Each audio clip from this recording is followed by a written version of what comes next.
Government is committed to enhancing the participation of the country in the African continental free trade area with the belief that it will create more market for Ugandan locally manufactured products which have in the recent years faced difficulties in accessing the European Union and the American market. Which is the 1.3 billion market.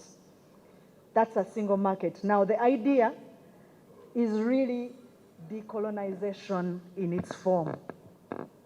We in Africa are talking about Pan-Africanism right now. Historically, we were left with geographical boundaries that really left us divided. In Congo, we just realized that they're actually selling a lot of cod palm oil. And we only realized that after the war with Ukraine and Russia. As the world transitions from manual to digital systems, the adoption of new technologies to ease service delivery, boost profitability, and creation of decent jobs was emphasized. Someone using a central link service has more value than here in Uganda using a Uganda service provider.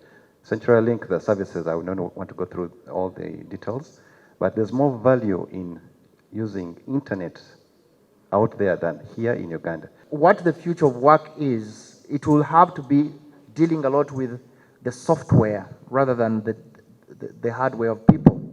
But I also think that the hardware had to be dealt with, so wellness becomes so important, making sure that people continue to be well and able to provide their services.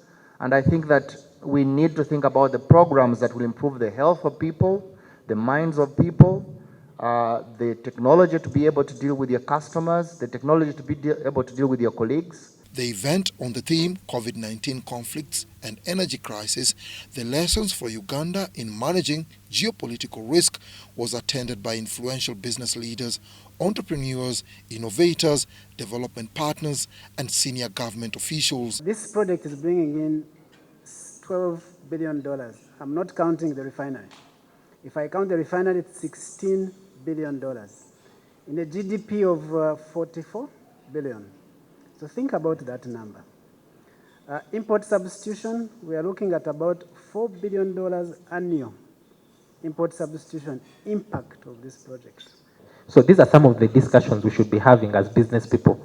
As media, what is your role? Is it to regurgitate for falsehoods about your country, about a project that is super audited? Such high-level discussions build rapport between various sector heads, creates awareness, and provides solutions for various issues.